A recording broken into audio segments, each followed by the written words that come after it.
Welcome back to Process Cast with Mark Anderson and Samantha Blake, your go-to podcast for insights into business process management and the technologies transforming the way we work. In this episode, Samantha and Mark dive into a business process you can import into your HEFLO account for free. Click the link in the description to get it.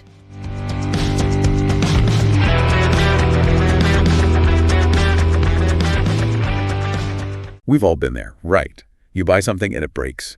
Or maybe you just can't figure out how to use it. So you reach out to customer service and then... Well, it's like sending your message into a black hole. What's actually happening on the other side? It can feel that way, can't it? Like your problem just vanishes into the void. Exactly.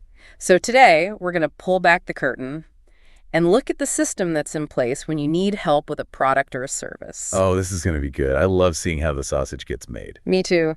And we've got this document here that maps out the whole process, step by step. We're going to walk you through it so you can see what happens after you hit send on that email or hang up the phone. It's a bit like a map of a hidden world. You know, from the outside, it's just this one interaction, but on the inside, it's a whole carefully designed system. And it's pretty fascinating to understand why each step is there and what purpose it serves. Totally. So let's start right at the beginning. When you, the customer, have an issue, you make that first contact, whether it's a phone call, an email, a chat message, whatever. And the first thing that happens, according to this document, is record customer request. Now that sounds pretty basic, but what are some of the things companies need to get right at this very first stage? Well, that initial recording is crucial. It's like the foundation of the whole house. If it's shaky, everything built on top of it is going to be shaky too. So what can go wrong? What are the challenges here?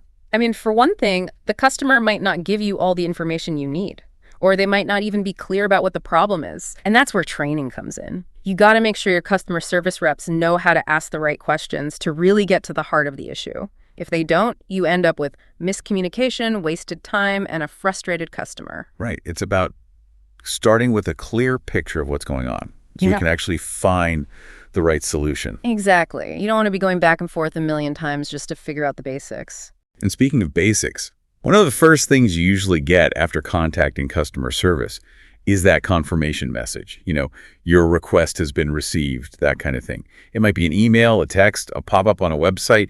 It can feel a little impersonal, but this document actually emphasizes how important that step is. Oh, it's so important. It might seem like a small thing, but that little notification is actually managing your expectations. How so? Well, think about it. We live in a world where everything happens so fast. Instant messages, instant downloads, instant everything.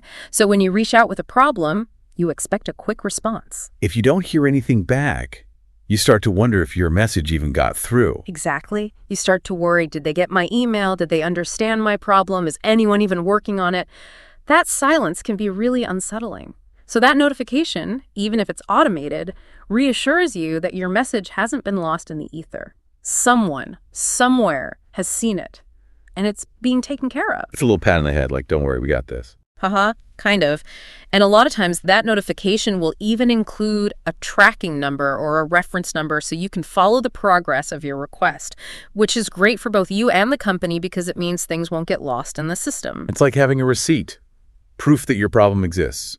Okay, so now things move behind the scenes, and this is where it gets really interesting. The document calls this next step, analyze customer request and classify customer issue. And this is where the clerk comes in. Ah, the clerk, the unsung hero of customer service. So what exactly does the clerk do? What's involved in analyzing and classifying an issue? Okay, imagine the clerk as a triage nurse in the ER. They're the first point of contact. They take a look at your information, figure out what's wrong, and decide where you need to go next. Okay, I'm following. So the clerk looks at the details of your request, tries to figure out what the main problem is, and then categorizes it. Is it a technical problem? Is it a billing question? Is it a complaint about the service?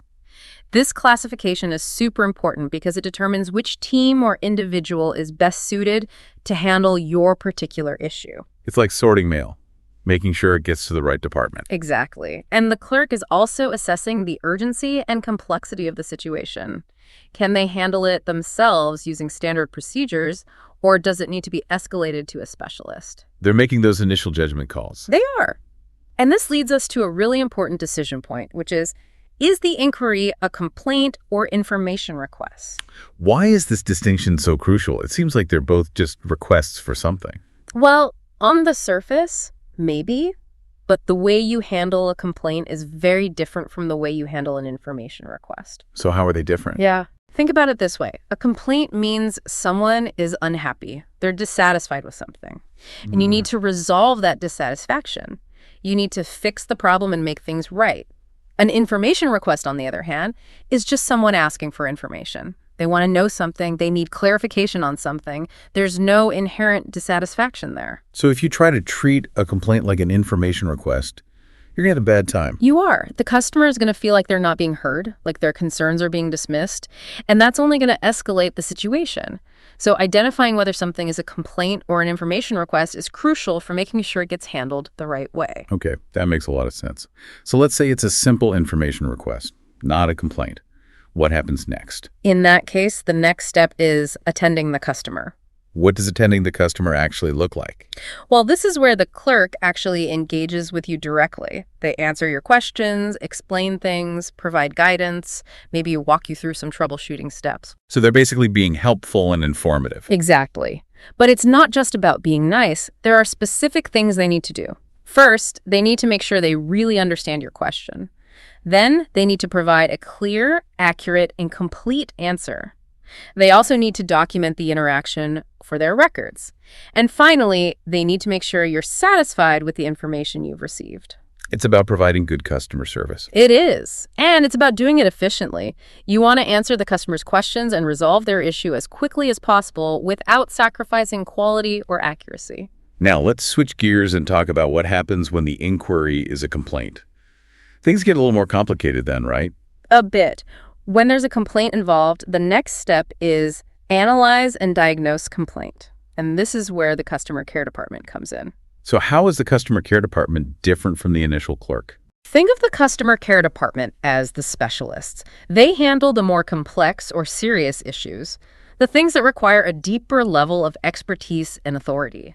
Their analysis goes beyond just understanding the surface-level complaint. They're like detectives.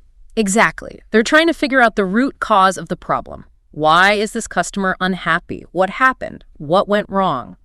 They might need to review your account history, look at past interactions, dig into the specifics of your complaint, even consult with other departments. They're not just taking your word for it. They're doing their due diligence. They are. And this is important because it allows them to come up with a solution that actually addresses the underlying problem, not just the symptoms. They also need to assess the severity of the complaint. How big of a deal is this? How much impact has it had on the customer? This helps them determine the appropriate course of action. So they're trying to figure out the best way to make things right. And this leads to another important decision point, which is it a known issue? Yes, the known issue. This is where things can get a lot faster. Well, a known issue is a problem that the company has encountered before. It's something they've seen and dealt with many times. And because of that, they probably already have a solution or a standard procedure for resolving it. Like a pre-made fix. Exactly. It could be a software bug, a common misunderstanding about a policy, a recurring product defect, whatever. The point is, they've seen it before, and they know how to fix it. So identifying a known issue is a shortcut. It streamlines the process. Big time. It means the customer doesn't have to wait for someone to reinvent the wheel. The solution is already there, and that can make a huge difference in terms of how quickly the issue gets resolved. Makes sense. Now, what happens if it's not a known issue? What if it's something new, something they've never seen before? Well, then it gets a little trickier. The next step is finding a solution, and that can involve a lot more investigation, brainstorming, testing, and collaboration. They're problem solving on the fly. Exactly. They might need to bring in technical teams, product developers, other departments. It can be a whole team effort. And the goal is not just to solve your specific problem, but also to learn from it, to figure out how to prevent similar issues from happening in the future. So it's an opportunity for improvement. It is. It's about turning a negative experience into a positive one. Okay, so whether it was a known issue with a ready-made solution or a brand new problem that required some creative problem solving, the next step is delivering the solution. How does this work? This is where the rubber meets the road. It's about communicating the solution to you, the customer, in a way that's clear, concise, and easy to understand. No more technical jargon. Nope.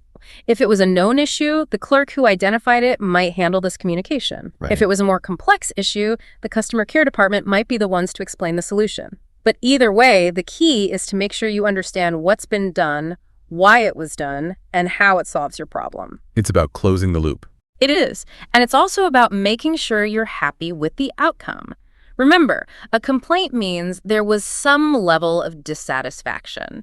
So you want to make sure that dissatisfaction has been addressed. Okay, and once the solution has been delivered, we get to the closing notification send event. This is the official sign-off, right? It is. It's basically a confirmation that the issue is considered resolved.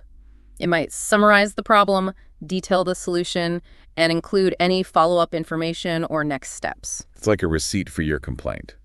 Proof that it's been dealt with. Exactly. And it also allows the company to officially close the case in their system. But the story doesn't always end there, does it? There's often one more step, which is conduct satisfaction survey. Ah, yes, the dreaded satisfaction survey. We've all been there. But why do companies do this? Are they actually listening to the feedback? Believe it or not, they really are. Or at least the good ones are. These surveys are a really important way for companies to get feedback from their customers. It's a chance for them to see how they're doing. Exactly. They want to know what they're doing well and what they need to improve.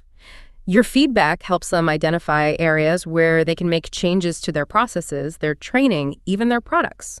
So it's actually worth taking the time to fill those out. It is. Your feedback can make a difference. So as we've gone through this whole process, we've seen the different players involved. You, the customer, initiating the interaction, the clerk handling the initial contact and the simpler issues, and the customer care department tackling the more complex complaints. It's a well-oiled machine, or at least it's supposed to be. Right. And the document actually defines a couple of terms here. A complaint is defined as an issue requiring deeper analysis and resolution, often involving the customer care department. And a clerk is defined as the individual responsible for initial logging, categorization, and handling straightforward resolutions. There you have it. A whole system designed to handle a wide range of customer needs. It's a structured flow, and understanding that flow can really help demystify the customer service experience. Absolutely. So let's do a quick recap. The journey usually starts with you, the customer, making contact. Then you get an acknowledgement that your request has been received. Behind the scenes, your issue is analyzed and classified, and it's determined whether it's an information request or a complaint. If it's a complaint, it goes through further analysis to figure out if it's a known issue or a new one. Then a solution is found and delivered. And finally, you get a confirmation that the issue is resolved. And sometimes you even get a survey asking for your feedback. So here's a question for you, dear listener.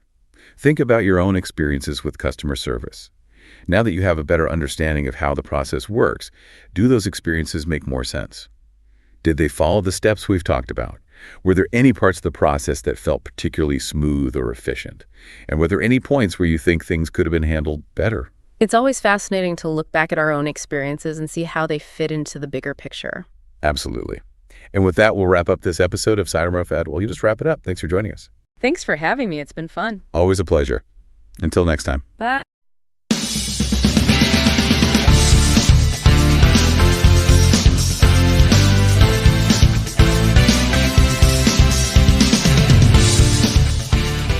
Thank you for listening to ProcessCast. This episode was brought to you by HEFLO, the BPM platform that empowers businesses to document, automate, and optimize their processes with AI. Experience the intelligence to simplify complex business processes and accelerate your growth with our complete management solution. Visit heflo.com to learn more. Be sure to follow ProcessCast for more insights on business process management, and don't forget to share this episode with your network. Until next time.